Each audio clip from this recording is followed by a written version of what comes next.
Boxing goes through ups and downs. One generation may consider it the epitome of art, strength and resilience, while the next laments it as brutish and pointless. Perception often hinges on the skill of fighters, the promotion of bouts, and societal attitudes towards violence. Yet there's another reason boxing survives. As Frank Butzler wrote in 1972, because boxing means physical contact, the defeated pugilist can be left unconscious for millions to see on television or in national newspapers. The public is not only fickle, but often cruel, and loyalty is switched overnight. The king is dead. Long live the king. Watching Dubois' brutal KO of Anthony Joshua in September 2024 highlighted this fickleness. Those who previously celebrated AJ's statement victories quickly turned to mockery as fans flocked to the new champion. Now, this video will explore how different nations have historically viewed the noble art before analysing the modern narrative surrounding it. Now, these are just generalisations. If you feel I've got it wrong, please let me know down in the comments below. And also, leave a like for the algorithm. Boxing was once a cornerstone of American culture. As Cassia Body notes, its rapid rise in the early 20th century stemmed from new migrants using the sport to assimilate. Boxing became a readily available subject matter and vocabulary for recognisably American talk. In The Sweet Science, AJ Liebling illustrates how it bridged class and racial divides, whether in taxis, at diners or on the subway, everyone spoke boxing. When legends like Joe Louis, Rocky Marciano or Sugar Ray Robinson fought, nearly every American had an opinion, and the 70 million US radio listeners of Lewis Against Schmeling 2 exemplified this unifying power. Now, it's worth highlighting that America has been spoiled with heavyweight champions spanning from Muhammad Ali and Larry Holmes to Mike Tyson and Riddick Bowe, with the division appealing most to the masses. Once the absolute dominance wavered in the late 90s before Vladimir Klitschko wrestled the American grip away entirely, the populist support subsided. Heavyweight boxing had always been their thing, with the US having a monopoly on hosting the best matchups. Suddenly, non-American combatants were seen wrestling halfway across the world in what many coin as the most boring heavyweight era, and the American marketability was gone. Nowadays, I do believe the exodus of American fans from boxing is perhaps overstated. On apps like YouTube and X, they still contribute massively to the community, and there's still a plethora of exceptional talent within the ranks. Crawford, Stevenson, Garcia, Tank and Bam Rodriguez, just to name a few. Yet it's undeniable to claim it's even nearly as popular as in the 80s and 90s, with the abundance of belts, rise of MMA, top fighters avoiding one another, and explosion of other less risky sports being key factors behind the decline. The sport used to cater to those from poorer backgrounds, but I now hear of extortionate gym fees pricing people out also. Therefore, it now seems that boxing is dominated by a smaller contingent of dedicated fans, but let me know if I'm correct down in the comments. How's it going? Have you boys ever heard of Deontay Wilder? I have not. No. He hasn't. Right, so Are that's... you guys American? Yeah. You don't know who your own heavyweight champion of the world is? No. Well, it's not me, so...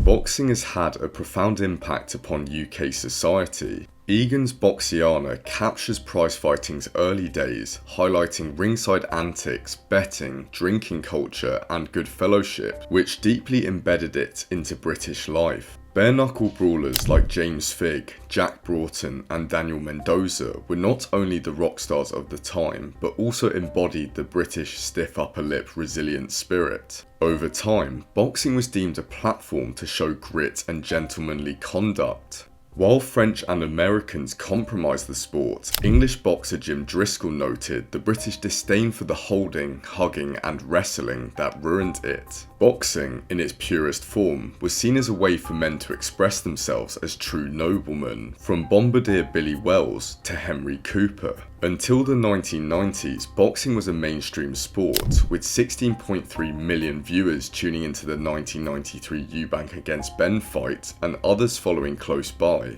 Boxers from all weight classes were household names, and the sport was a regular topic of conversation. But things changed. Following the tragedies of Michael Watson and Gerald McClellan in the ring, along with frustrations over last-minute cancelled fights, ITV, a free-to-air channel, stopped covering boxing entirely. The impact was immediate. Prince Naseem's last bout on ITV drew 11 million eyes, while his next on Sky garnered only 830,000. With boxing now behind a paywall, it lost its mass appeal and became a niche sport for diehards and aficionados. Today, boxing is more of a niche sport, with football and occasionally rugby and cricket dominating headlines. Growing awareness of CTE and heightened sensitivity to violence generally has seen calls for boxing to be banned in the UK, though this is a minority view. The audience seems quite divided, with younger fans following Misfits and YouTube boxing events, while older viewers stick to Box Nation, Sky Sports and TNT primarily. Boxing ranks as the 7th most popular sport in the UK, in a healthy position, though still far from its former mainstream prominence. Russia has a mixed relationship with boxing. In the late 19th century, English boxing established itself in Moscow, and while not hugely popular, the sport had a certain following among the military. In November 1918, the first Soviet boxing championship was held in Moscow, and despite starvation, the cold, a typhoid outbreak, and civil war, it still attracted a large crowd. By the mid-1920s, however, it was widely maintained that sports such as wrestling and boxing encouraged dangerous competitiveness and individualistic values. This was contrary to communist collectivism. After the Second World War, the Soviets saw boxing, particularly at the Olympics, as a means of projecting the physical supremacy of their population and system. Boxers, like other athletes, were treated exceptionally, being given fancy tracksuits, eating at the best restaurants and receiving better education. Arenas were packed to witness domestic and international tournaments, signalling the overall popularity. But what about now in Russia? It's a little hard to tell. On my Japan Hates Boxing video, a commenter highlighted prejudice against boxers in Russia. Allegedly, people strongly believe in this stereotype of boxers being stupid because of them taking punches in the head constantly. This trend may have begun around 2012, with a community post on Sergei Kovalev citing that 60% of Russian fans call him Budlo or Gopnik, essentially meaning talking pet or low-level gangster. This could just be down to Kovalev's tendency to hit opponents behind the head and be a general menace, but the nicknames certainly aren't flattering. So there's still ardent support for the sweet science in Russia, though possibly not on the level as in previous decades in my opinion. But please do correct me if I'm wrong.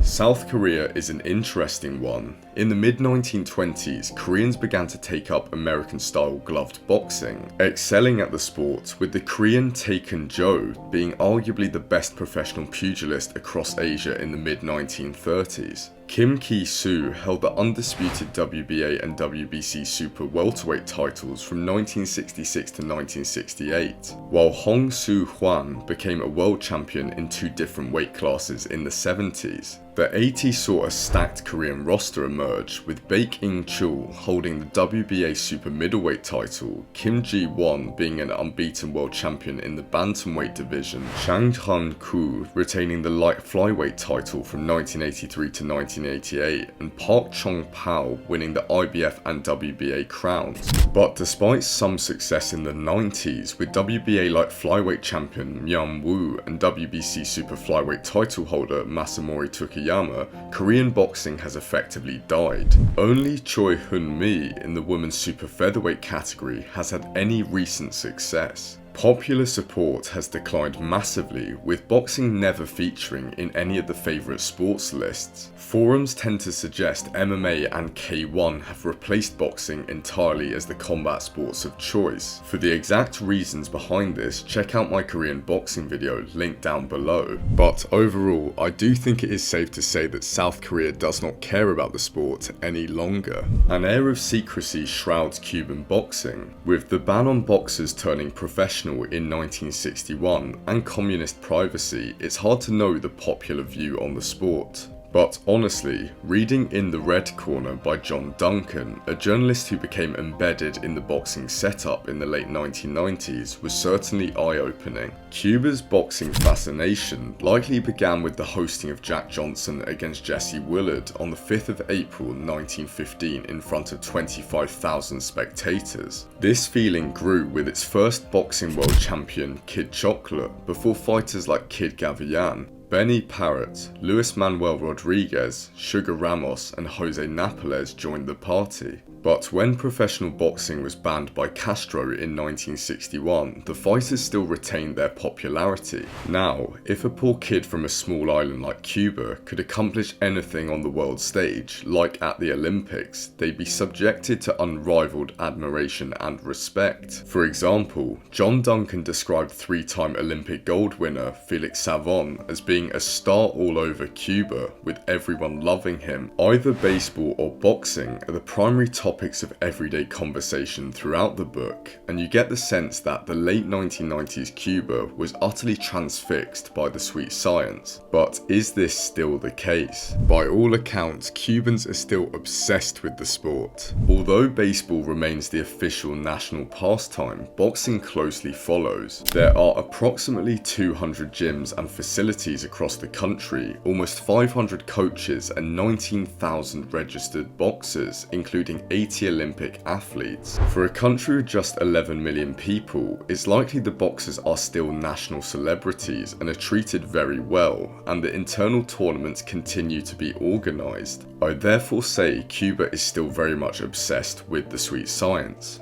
From battling Shaw in the 1930s to co-founding the World Boxing Council in the 1960s, Mexico has a rich boxing history, breeding exceptional champions like Vicente Saldivar, Salvador Sanchez and Julio Cesar Chavez. And the 90s saw a myriad of skilled boxers, including Ricardo Lopez, Oscar de la Hoya, Marco Antonio Barrera, Eric Morales, and the list honestly goes on. In line with such talent, the popular support for boxing has been continuous throughout the decades, with tens of thousands frequently cramming into stadiums like Arena Coliseo and Auditorio Benito Juarez. But how exactly is the support looking today?